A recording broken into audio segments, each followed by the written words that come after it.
Life sometimes come at you fast. Tragedies make your life unravel. You feel like you wanna give up and stay knocked down. Even when your heart is shattered, you still got a life to live.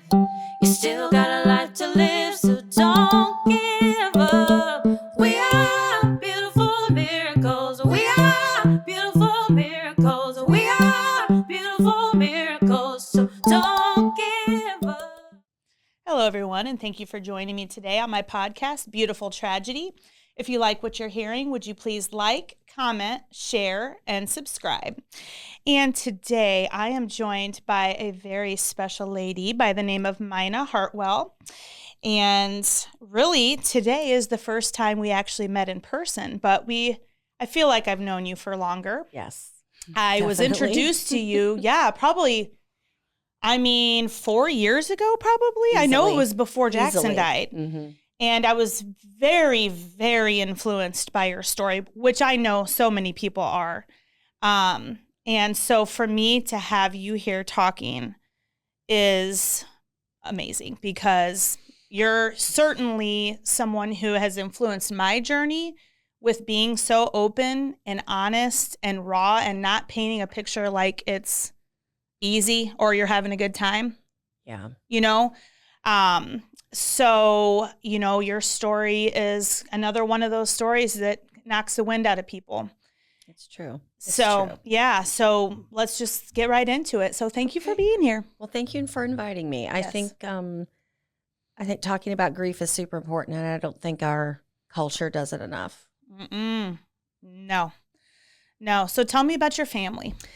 Well, I have two daughters, two living children, Isabella and Olivia. They're 19 and 17.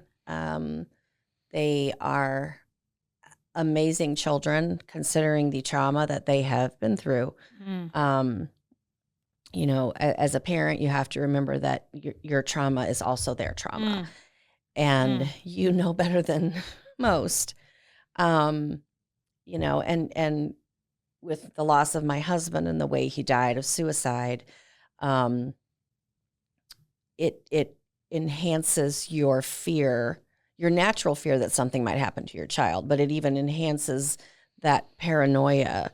Well, if I can lose one child, I can lose another child, and the things that you tell your children, and then something terrible happens, even though you told them, after their brother died. Well, honey, mom and dad aren't going to die.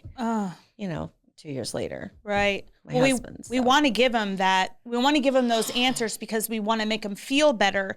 But unfortunately, it's almost like a privilege that you lose when you lose a child or lose a spouse. It's like you can't just say everything's going to be okay. No, because now it really isn't okay. Nothing is okay. None of this is okay. No, gosh, no. Yeah. So tell us about Justin. Okay, so when I turned 40, my girlfriends and their husbands and Jason and I decided to go on a vacation. Well, my souvenir was that I got pregnant. Ooh, surprise! It was a shock. How old were your girls at that time? They were 3 and 5. Okay.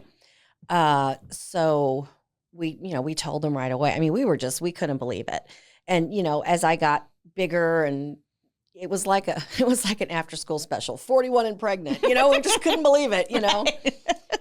How did this happen? We don't know. So, both of my pregnancies, my pregnancy with Isabella, I was on bed rest at 26 weeks. I had polyhydramnios, extra amniotic fluid. It wasn't necessarily a dangerous thing, but all of my kids came early, right? So when I got pregnant with Justin, my advanced maternal age, 41, I was ancient. That, along with my excessive amniotic fluid, they were already watching me really closely.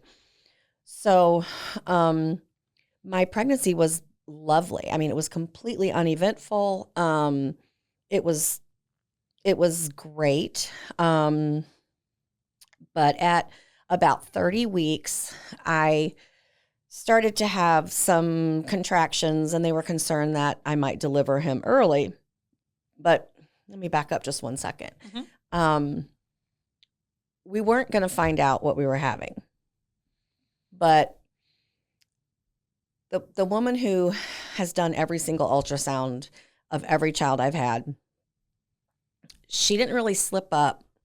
But early on, Jason would sometimes come to my ultrasounds if he was nearby. He had his own construction business, and so he would try to meet me there or wherever. And so we were always joking about how active the baby was. And at some point he moved, and my husband went, "What's that?" Oh. And Maureen, our ultrasound tech, and she said, "Do you want to know what that is?" And I was like, and I remember him jumping up like he had just scored a touchdown. He was so excited. I mean, he couldn't stand it. And not that he didn't adore his girls, but it was like, I mean, our dogs were girls, our cats were girls. Right. He had two, you know, I mean, He was excited to have a boy. Oh, he was. Yes. He was just beside himself. Yes. And so, you know, and like I said, I mean, from the pregnancy was really smooth. And Olivia was in preschool. Isabella was in kindergarten. Everything was good, you know. And the nursery was done, and we had my shower. And I mean, it was so exciting. And the girls, because they were small, you know, they went to a lot of my appointments with me. So they got to see their brother growing. They got to see him suck his thumb. They got to see him grab his feet. You know, he was their brother. Sure. And they couldn't wait for him to get here. You know, they couldn't handle it. They were so excited. And so when I was 33 weeks, I went to an appointment. And it was kind of wintertime. Well, it was February. So Jason didn't always have a job going on, and it was cold. But he was working really nearby. So he's like, "Hey, I'll run over." So we went in, and everything just sort of happened in slow motion. I feel like I went into just the little room where they put the band on you because they'd been kind of monitoring him. And, you know, I was so excited about the visit that I hadn't noticed that he hadn't been moving. I just didn't, you know, and as he got bigger, he wasn't so active. I mean, he would, you know, but so it wasn't anything that stuck out to me, Right, you know? Right. So, plus that's probably not your first thought anyway. Well, that was my absolute last thought. Sure. So they just couldn't find him. And she said, "Don't worry, you probably haven't had enough caffeine today or something." And she said, "Well, let's go ahead and go into one of the ultrasound rooms and we'll get a good look at it and make sure everything's fine." Okay. So it was Maureen. And as soon as she pulled up the screen, I could tell on her face that something was really, really wrong. And I looked at Jason, and we just kind of sat there for a second. And she said, he doesn't have a heartbeat. And I'm like, "Well, he's there. I mean, just keep going, you know, keep looking." And so she went out and got the doctor. My OB was not in town at the time, so she got the closest doctor. And she came back in with him. And, you know, I was starting to get really mad. I'm like, you know, what the f- are you people doing here? Everything is fine. Just find him and let's move on with our lives. And so then they brought a nurse in that I'd known, you know, probably from the time I turned 18. I mean, they've known me my entire adult life. And when she came in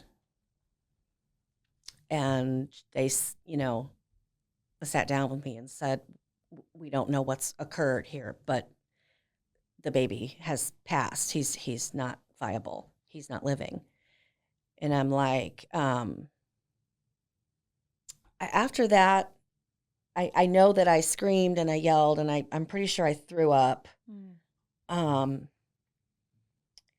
I had C-sections up to this point. And so they started to talk to my husband. I mean, I was having a complete, come apart on the floor, I think, or on the wherever I was. I don't know. But I could hear them telling my husband something about having a vaginal birth, something about this, something about that. And I was losing my mind. And my husband was like, first of all, no. Every baby has been surgically removed. She has never been through labor, and you're going to make her push her son out who has just died? Are you insane? And my husband was a very large, I mean, he was almost 6'7". He was 300 and something pounds. He was just a big dude. And when he stood up and looked at that doctor was like, okay. Uh-oh. So then came the phone calls. I had to call my mom and tell her that her grandson that she's been just dying to meet is not going to meet anybody. And then Jason and I realized that we were going to have to tell the girls. And it was brutal. But of course, we didn't tell them right away because we had to find somebody to take them and watch them, because now I was going to have to deliver him. And, we didn't know what that was going to look like. We didn't know how it was going to, And so I went to St. Clair. Jason drove me. And I will say that for the joyous nature of a maternity ward, they really helped keep me away from it. They put me all the way kind of towards the back of the maternity ward. They turned off my speaker so I wouldn't hear a lullaby play every time a baby was born. All these little things that you would never think about suddenly are everything, and so by the time they got me in the room, they had already given me something to sedate me, because I was hysterical. And I was convinced that they were wrong. And I had to wait 6 hours for an OR. And so by the time they pulled me in, I was probably on borderline psychosis, because I had convinced myself that they were wrong. And that as soon as they got in there, he was going to be fine, and he was going to be alive, and everything was going to be fine, and that everybody was wrong. And coming, and of course, during a C-section, you're not asleep. You're awake. You're awake. And I think it almost would have been easier to accept if he had looked wrong at all, but he didn't. He was perfect. He had dark curly hair. He had the cutest little nose. He had long fingers. But he was dead. And I just kept looking at him, and he just wasn't moving. I mean, it was I mean, there are no words for it, really, to be honest. I mean, it's just I don't know, but as bad as that was, the coming days were absolutely horrific. Because of the nature of what happened, we were limited on time, obviously. A dead child is not an air freshener. They have to be kept cold. Nobody tells you what it's going to feel like to hold your stiff, cold baby. But the baby stays with the mother until the mother leaves, meaning the baby doesn't leave the hospital until the mother is ready for the baby to leave the hospital. If I wanted them to bring him to me every hour, they would. Wow. I'm sorry. Okay. So I could hold him. And I have to say, I think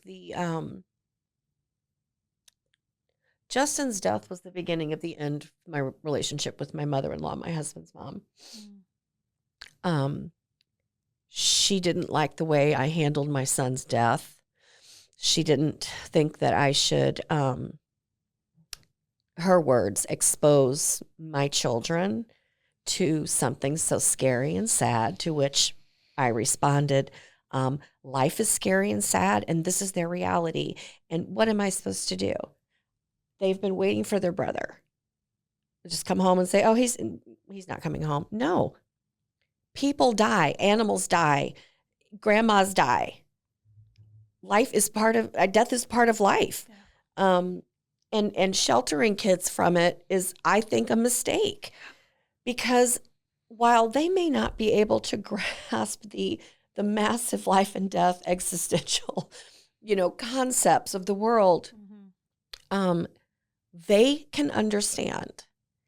And my girls came in and I told them ahead of time, your brother he feels cold, but that, and if you know your kids well enough and you're even a halfway decent parent, at what level your children can understand you. Yeah.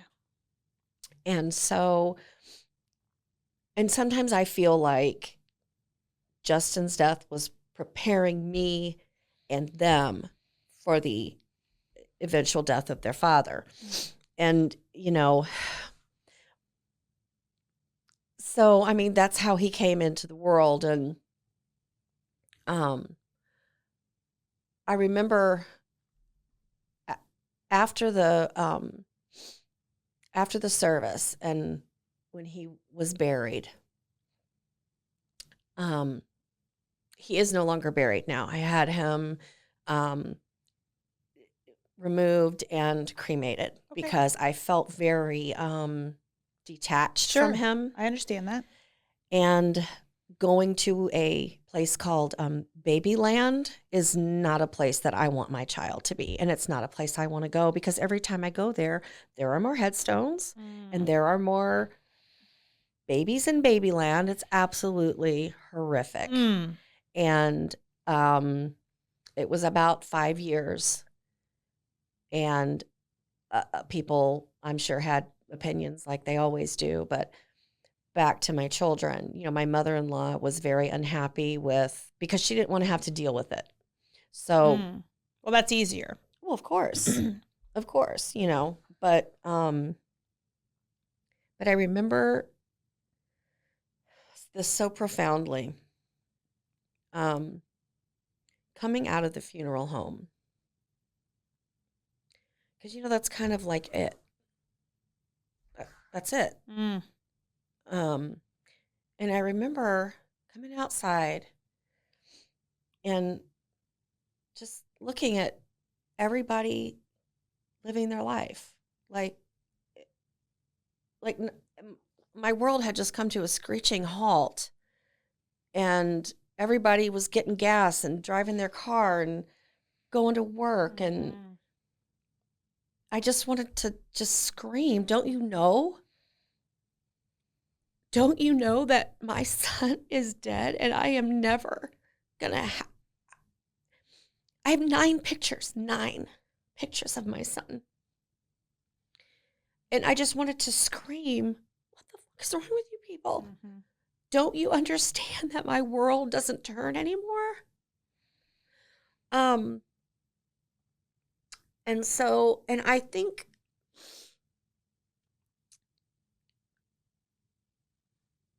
it's so the fact that it's so unnatural I think is the word, unnatural to lose a child. It's not the normal process. And so when that happens, people try to compartmentalize it. And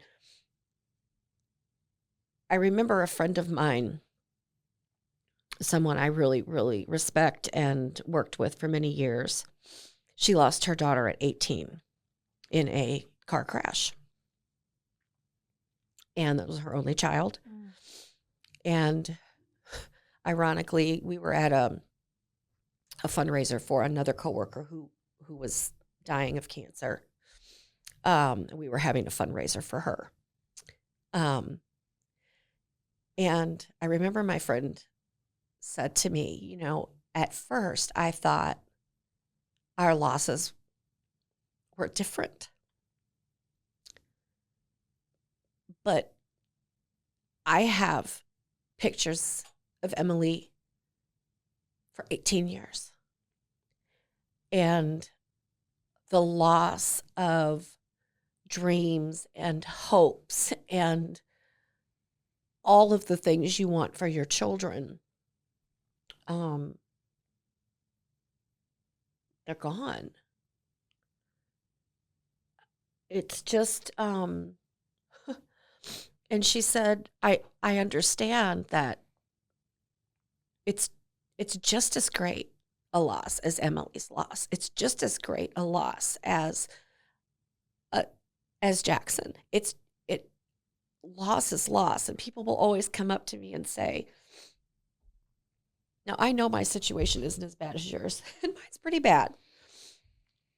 But I always tell people, you know, loss is loss. Yeah. You can't compare. Not that you would or want to, but your brain wants to go there. Surely mine can't be as bad as hers, or surely mine must be worse than hers because of the years that I had with my child. It's all brutal and painful and ugly, and but that was a real eye opener for me. Yeah. Because to be honest, until I lost my son, I didn't give much thought at all to someone who had lost a child, or because that can't happen to me. Yeah. You kidding me? Right. You know. Well, you imagine it for 1 second, and then you're like, no, I can't. I can't. Right. You shut it down. Because you truly think you can't. I always say it's worse than you can imagine. Yes, I think that's exactly right. And when people say, "Oh, I know you lost your husband," I'm a widow. That's what they call me. That's what I am. But I struggled for so long to find the right word of what I am as a mother with a deceased child. Mm. And so I started just calling myself a mother of loss, which sounds really stupid, but I deserve for people to know who I am. And while my son is not living, he is still my son. And I think, at least for me and other friends who've lost children, I think the biggest fear is that your child will be forgotten. That, you know, I want to remind people, he lived, he was here, he was known, he was loved, he was named, he was, you know, and I think it's so beautiful to me when I do talk about him and people say, "Oh my gosh, you were so cute when you were pregnant," or, "Oh, we were so excited," or Livy's teacher said, "Do you remember I had a dream that you were pregnant and then 3 weeks later you came in and told me you were pregnant?" I mean, there's just, especially with a child, there's a finite amount of memories. Everything stops. Mm. And your child doesn't get any older. They don't change. They don't. And so at least I did for the longest time, I wouldn't let myself even imagine what he could have become or what he would sound like or what his favorite Paw Patrol character would be.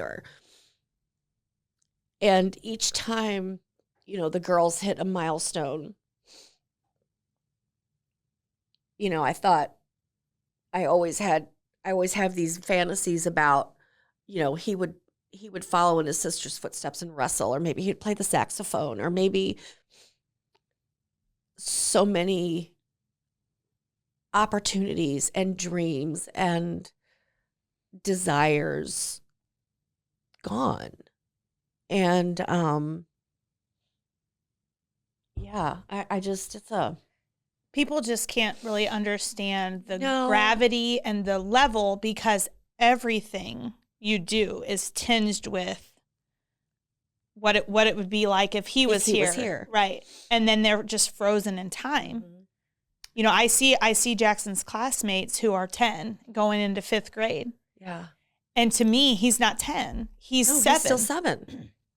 That's where it Right. stopped. And so then everything that's happened from that time until now, and that's right, everything for the rest of my life is going to be without Jackson. Yeah. And like, how do you even maneuver that without collapsing every day? Well, and I think that's part of learning how to live with grief, because grief is never over. It becomes your companion. Sometimes it's silent, sometimes it's deafening, but it's always there. Yeah. Just hovering, and it colors everything you do. I remember, I think the other thing that's important to talk about with grief is the physical. I think I mentioned I had a breastfeeding story, and I'll Reader's Digest it. But basically, the day after Justin was buried, my milk came in with a vengeance. And because I am who I am, I'm no Pollyanna, okay? But I don't believe that when something bad happens to you, you can't find something positive. And so at the time, I was absolutely desperate for anything that I could do to honor my son, so I researched La Leche, I talked to them, I started to pump, I was going to have my milk shipped, and it dried up. And so I felt that with the baby, and then this, because I don't think I ever said exactly what he died from, but he died from a UCA, an umbilical cord accident. I should have mentioned that. Okay. His his extra activity apparently was slowly turning his cord. Sure. And when I went to sleep that night before my appointment, he essentially bled out into my uterus. Okay. Because, well, he didn't bleed out. The blood was stopped. Okay, so he slowly died while I was sleeping. It's a 1 in, some ridiculous million chance of it happening. It's even more rare considering that I was being monitored. But it is an accident. Yeah. And so instead of just accepting that it was an accident, of course, I blamed my own body. I felt like my body had betrayed me. I felt like, how could I not know that he was dying? And then when my milk dried up, and I think this is something people don't want to talk about, but I pulled my hair out. I scratched myself. I really went to a very dark place, but I hated my body. I kept thinking, why? How could this have happened? I was so convinced. And then as I came out of that stage of grief, then I started to fantasize about why he was taken from me. Maybe the girls and I are going to get in a horrible accident, and right where he would be sitting, some horrible thing will come through and would have killed him. And that's why. But, that's, as they say, kooky talk. I mean, But that's what your mind does to you. oh my God, yes. Your mind screws with you in ways that people can't really understand. Well, and I was afraid to tell too many people. I mean, because, I was just a tweak away from institutionalization, I mean, it was. I understand that. It was headed there. Mm-hmm. And I mean, my husband, to his credit, was amazing. 2 girls with hair.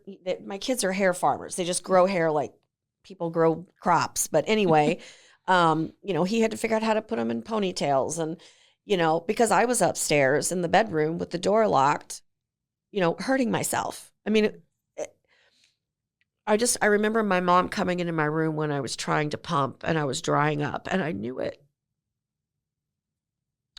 I don't know that I've ever had a more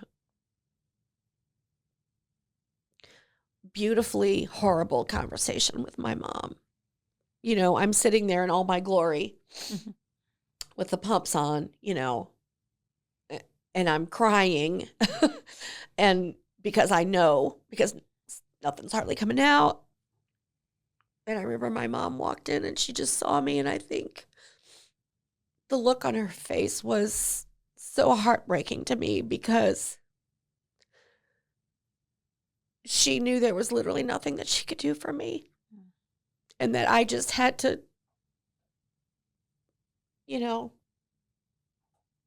do it. I had to walk through it. And she couldn't carry me over it or under it or, But I think people don't realize the physical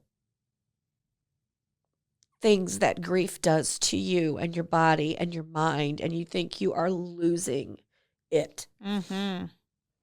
And so, my girls, Olivia is very bright. She was very little, but Olivia has always been just kind of a go with the flow kid. Isabella was mad. She was really mad. She felt robbed of her brother. She was so mad. And it was hard too because she was most often her anger would come out at me. Not because she blamed me, but because she was 5 years old and she didn't know what to do with her grief. Sure. I mean, the closest thing I don't even think we'd had a dog die yet. I mean, she just didn't.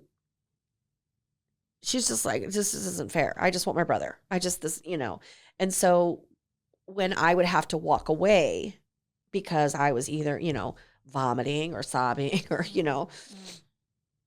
I would come back in and I would say, I know that you're mad at me because I couldn't bring Justin home. I said, but, it makes me sad and it hurts my heart when you yell at me, And so once we started talking about it, I think she was able to kind of get a grip on it. But to this day, she has a lot of anger, I think, still about the fact that she didn't get her brother. Sure. That's understandable. Those are big emotions and feelings to have to deal with at that age. And it's very, very difficult to maneuver while you're grieving yourself. Yes. Yes. And my husband was grieving. And I feel like I don't know that he ever got the time. Well, none of us ever get the time we need to grieve. But I don't think he allowed himself. And it's kind of ironic because when he died, I didn't allow myself to grieve for a really long time. So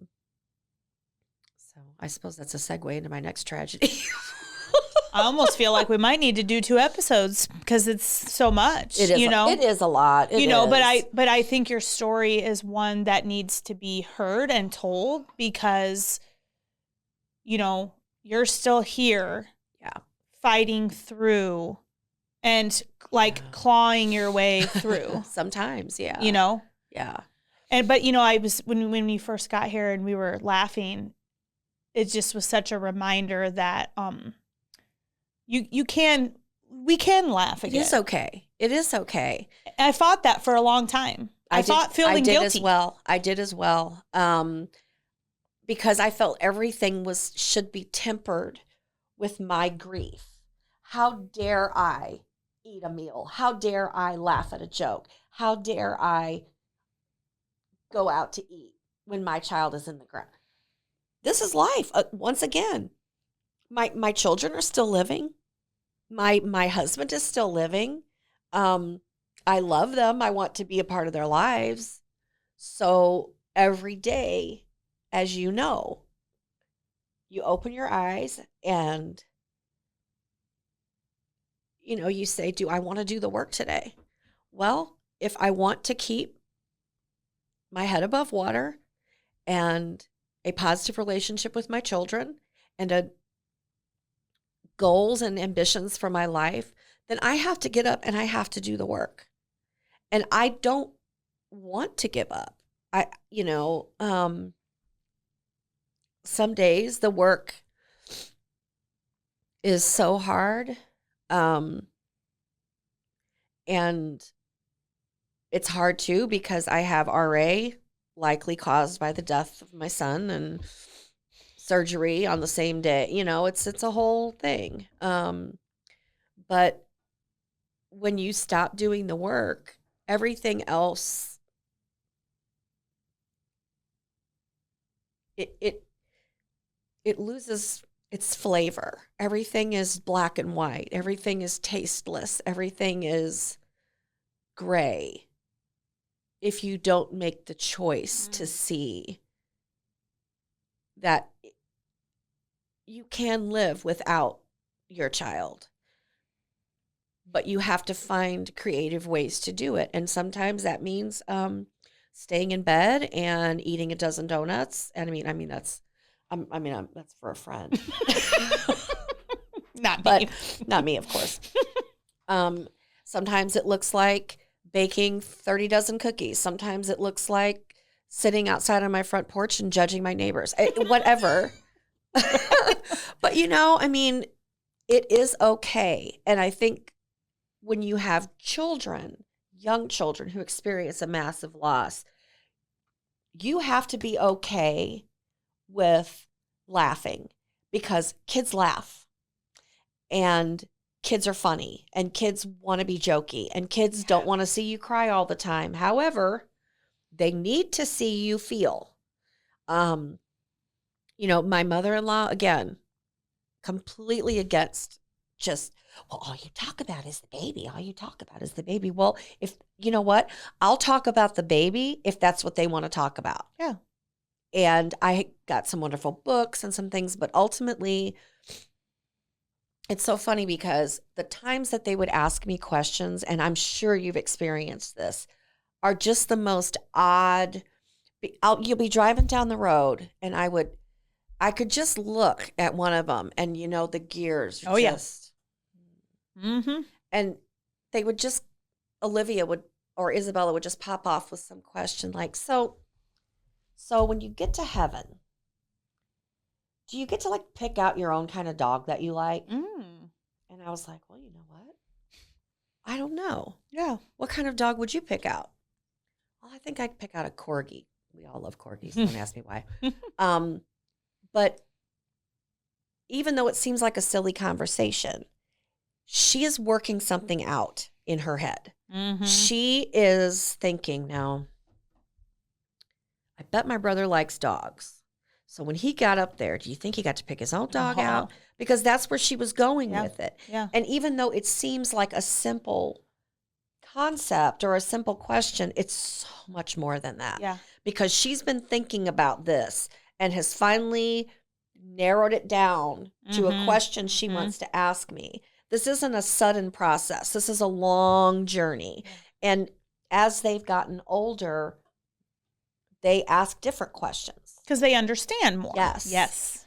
And I think sheltering children from pain and sadness, obviously you don't want it 24/7. Right. But when it's affecting their life directly, you really have to follow their lead. Yeah. And honestly, having them watching them work through their grief in such a pure way.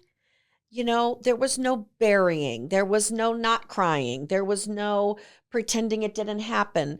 They were in it, and they had questions, and they wanted answers, and it did help me because I realized that while I was their parent, we all had the same loss. Right. And watching them navigate it in a way that was rarely maudlin, it was rarely macabre, it was usually funny or positive, or, you know, I bet Justin would like blue raspberry, and I bet, you know, and while it seems silly and innocent, again, that's how they worked it out, man. And that's why they were able to survive their father's suicide. But you gave him the space. I did. And it's hard. And trust me, I understand, because sometimes it can feel like a stab in your already broken heart. Oh. But at the same time, one of the things that I learned from Ivan's therapist was it's better out than in. And, Always. you know, like in the car, that's one of those ways where you're not looking face to face at them.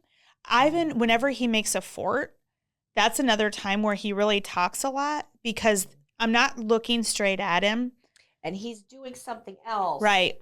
But processing. yeah. Yeah. And it's very painful, but it's also beautiful in some ways. It is. And they can help us so much if we listen to them and we let them, you know?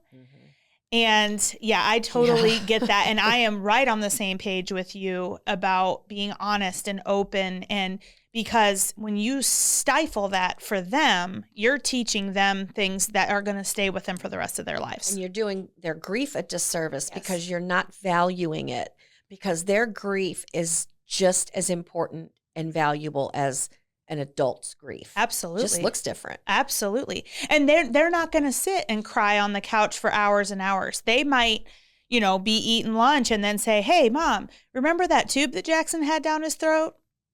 You know, and I'm like, "Oh, yeah, yep." But it's like, you know, they kids grieve in bursts. Oh, they do. Yeah. They do. And I love that it's out. Yeah. Because, you know, I would never walk into the kitchen and say, "Mom, do you remember how cold Justin was?" I do. But it's okay. Right. And I have to be okay with the realness of it. Yes. Yes. Because we're teaching them important life skills, you know? Yeah. Of course, we sure wish that they maybe were a little older when they experienced this. But the truth of the matter is kids die. Yes, they do. And nobody wants to talk about it. Nobody wants to think about it. But no. Children die. Yeah. Babies die. Yeah. Your friends die. Yeah.